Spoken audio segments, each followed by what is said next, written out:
यायला आपण काही विचारलं आणि त्याचं जे मिळणारं उत्तर असतं ते कधीकधी आपल्या अपेक्षेप्रमाणे नसतं. असं का होतं? एआयला नक्की काय हवं आहे ते क्लिअर सांगणं का महत्त्वाचं आहे? जर आपला प्रॉम्प्ट क्लिअर नसेल तर काय होईल? या सर्व प्रश्नांची उत्तरं देणारा आजचा व्हिडिओ. कधी तुम्ही एआयला काही विचारलं, उत्तर टेक्निकली बरोबर आलं पण प्रॅक्टिकली ते युजलेस आहे. हे बहुधा तेव्हाच होते जेव्हा तुमच्या प्रॉम्प्टमध्ये 3 C's नसतात: क्लिअर, कन्साइज आणि कॉन्टेक्च्युअल. पुढच्या काही मिनिटात आपण बघणार आहोत हे 3 प्रिन्सिपल कसे वेग प्रॉम्प्टला रिलायबल आउटपुटमध्ये बदलतात. सुरुवात करूया क्लिअरपासून. क्लिअर प्रॉम्प्ट म्हणजे काय? तर एआयला एक्झॅक्टली काय हवं आहे ते स्पष्टपणे सांगणे. कुठलाही अंदाज लावायची गरज नाही. डेव्हलपरसाठी सोप्या भाषेत सांगायचं तर हे म्हणजे एक प्रॉपर डिफाईन्ड फंक्शन सिग्नेचर लिहिण्यासारखं आहे. इनपुट वेग असेल तर आउटपुट पण वेगच येणार. क्लॅरिटी म्हणजे काय? तर प्रिस्क्राईब वर्ब्स, डिफाईन्ड स्कोप आणि क्लिअर टर्म्स वापरणे. आता उदाहरण बघा.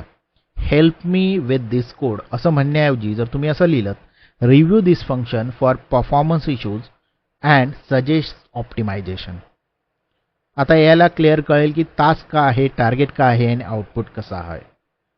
आता हे इतकं महत्त्वाचं का आहे? कारण ॲम्बिजियस प्रॉम्प्टमुळे आन्सर येतात अनफोकस, इनकम्प्लीट किंवा कधीकधी कॉन्ट्रॅक्टरी.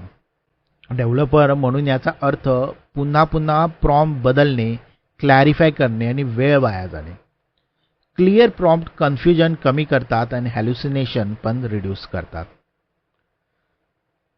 एक सिंपल एक्झाम्पल बघा. जर तुम्ही विचारलं की एक्सप्लेन न्यूरल नेटवर्क तर उत्तर खूप ब्रॉड येईल.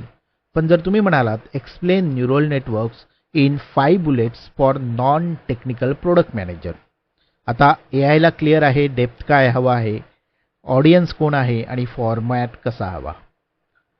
आता क्लिअरली कसं लिहायचा प्रॉम्प्ट ते पाहूया. पहिला रूल आहे एकच क्लिअर टास्क वर्ब वापरा. म्हणजे काय? तर explain, compare, summarise, generate, review हे वर्ड्स खूप इफेक्टिव्ह आहेत.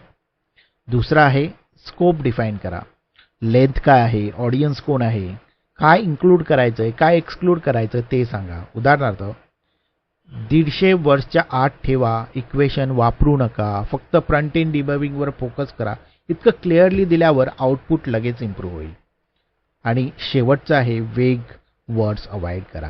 गुड, बेटर, नाईस हे प्रत्येकासाठी वेगवेगळे मिनिंग देतात. त्याऐवजी स्पेसिफिक लिहा. उदाहरणार्थ द्यायचं झालं की 3 बुलेट्स द्या नॉन टेक्निकल ऑडियन्ससाठी आणि एक रिअल वर्ल्ड एक्झाम्पल इन्क्लूड करा.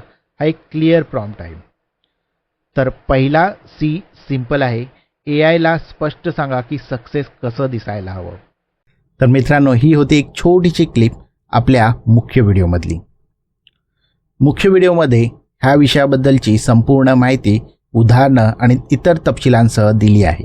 तो व्हिडिओ नक्की पहा. त्या व्हिडिओची लिंक मी डिस्क्रिप्शनमध्ये आणि वर दिलेल्या आय बटनवरती दिली आहे.